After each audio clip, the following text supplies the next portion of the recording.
One of my favorite passages to preach in our provincial crusades or our truck crusades, when I talk to people about Jesus, is the passage that's in our text today. It's the funeral at Nain. We begin with Luke chapter 7, beginning with verse 11. Soon afterwards, Jesus went with his disciples to the village of Nain, and a large crowd followed him. A funeral procession was coming out as he approached the village gate. The young man who had died was a widow's only son. Now look at that. A widow's only son. So she has nobody. Okay, she might have a daughter, but in that male-dominated society, now she had nothing. I mean, there was no man to provide. There was no man to protect.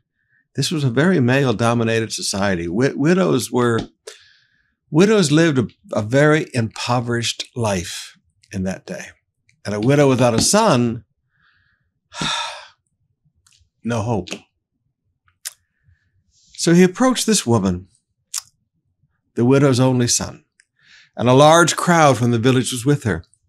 And when Jesus saw her, his heart overflowed with compassion. I love that. "Don't cry," he said. Then he walked over to the coffin and touched it, and the bearers stopped.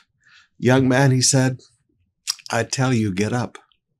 Then the dead boy sat up and began to talk, and Jesus gave him back to his mother. Would you look at the great heart of Jesus? Empathy. Empathy is a big deal.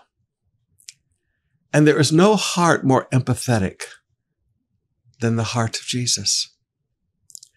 I see people today that can walk right by pain and suffering of other people, and it doesn't touch them at all. Doesn't touch them at all. But it touched Jesus. He saw this woman's tears. He saw that those tears were not just that her son had died, but she has no hope in life now. And Jesus did something about it. Now, what I want you to see from that is nobody else may know what's going on in your life. Nobody else may know the hurts, the pains, the loss of hope that you have faced. But Jesus does. And his great heart has never changed. He's the same yesterday, today, and forever. And when he sees you in your hopelessness and he sees you in your brokenness, he doesn't just pass on by.